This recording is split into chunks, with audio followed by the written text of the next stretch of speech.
Telangana state contributory pension scheme employees union ఆధ్వర్యంలో CPS విధానం రద్దు కోసం ఏర్పాటు చేసిన చలో హైదరాబాద్ కార్యక్రమానికి యూనియన్ ఉమ్మడి జిల్లా ఇన్ఛార్జ్ రాష్ట్ర ఉపాధ్యక్షుడు కిరణ్ కుమార్ ఆధ్వర్యంలో జిల్లా నుండి ఉద్యోగ ఉపాధ్యాయులు భారీగా తరలి వెళ్లడం జరిగింది. ఈ సందర్భంగా కిరణ్ కుమార్ మాట్లాడుతూ కాంగ్రెస్ పార్టీ అధికారంలోకి రాగానే సిపిఎస్ విధానం రద్దు చేసి పాత పెన్షన్ విధానం తీసుకొని వస్తానని చెప్పి అధికారంలోకి వచ్చి 3 సంవత్సరాలు అయినప్పటికీ ఆ విషయాన్ని విస్మరించిందని అన్నారు.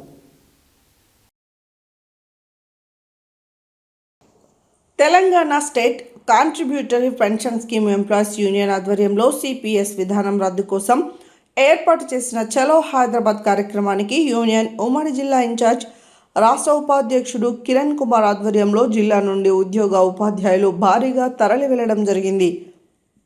ఈ సందర్భంగా కిరణ్ కుమార్ మాట్లాడుతూ కాంగ్రెస్ పార్టీ అధికారంలోకి రాగానే సిపిఎస్ విధానం రద్దు చేసి పాత పెన్షన్ విధానం తీసుకొని వస్తానని చెప్పి అధికారంలోకి వచ్చి 3 సంవత్సరాలు అయినప్పటికీ ఆ విషయాన్ని విస్మరించారంది అని అదే విషయాన్ని గుర్తు చేద్దామనే ఉద్దేశంతో 1,00,000 మంది ఉద్యోగులతో చలో హైదరాబాద్ కార్యక్రమాన్ని చేపట్టినట్లు తెలిపారు.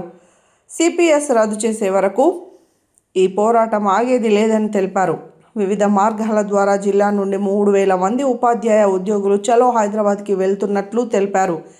ఈ కార్యక్రమంలో జిల్లా సంఘం ప్రధాన కార్యదర్శి అందుగుల విజయ్ కుమార్, రాష్ట్ర కార్యదర్శి చాగంటి రోహిణి, జిల్లా మహిళా కార్యదర్శి సుచరిత, జిల్లా మహిళా కార్యదర్శి రేణుక, ఐఎన్టీయూసీ జిల్లా అధ్యక్షుడు భిక్షం, నాయకులు సోమనాథ్, గురుజ మహేష్, హేమంత్, శ్రీనివాస్, సంపత్, శైలజ, జ్యోతి, శాంతమ్మలు పాల్గొన్నారు.